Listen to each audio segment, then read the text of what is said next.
Brothers and sisters of the household of faith, Sigrid and I come to you today as we know the days wind down to Tuesday, that some of us are on edge. Our world seems a little different this year, and we want to offer a pastoral word to you of support and prayer this day. And today is All Saints' Day, and I'm reminded of a story about a minister trying to convey what a saint was to a group of young children.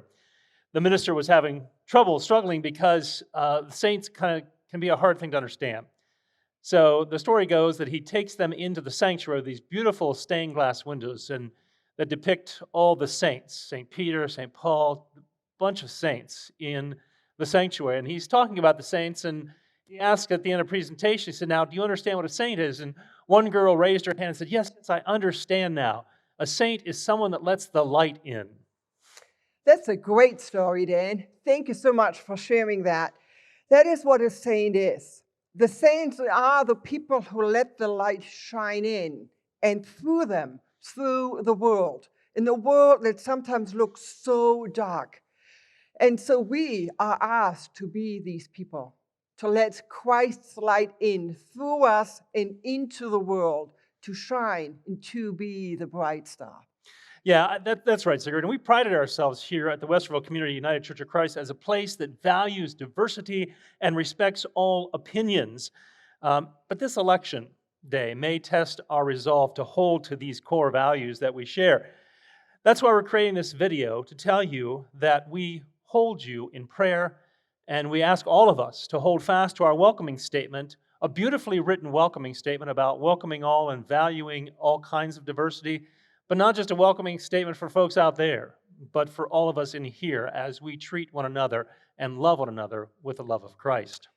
And I know this might be difficult because as the election goes, there might be winners, there might be losers, and it will be easy to post either a snarky remark or something which is in response to somebody else, which could be hurtful.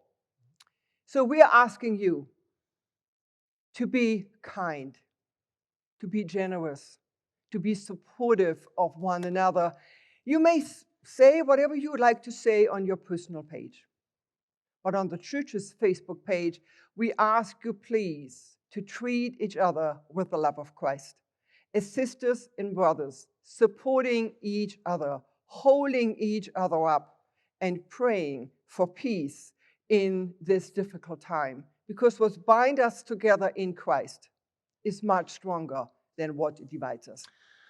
Indeed, what holds us together, what binds us together as brothers and sisters in Christ, transcends all politics and calls us to love one another as Christ loved us.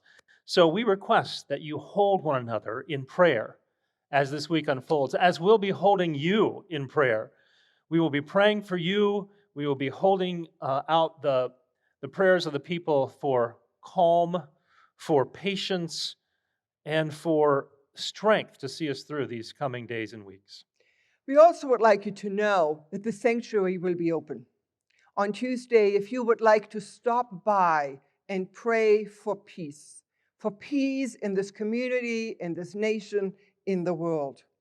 We will have self-meditative pieces for you to use, and Reverend Dan will also be here holding a brief evening prayer service at about 6:30 as the polls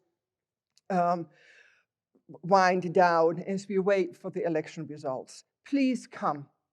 Please pray. And we are all called to be saints, saints of Christ, to let the love of Christ and the light of Christ shine through us into the world.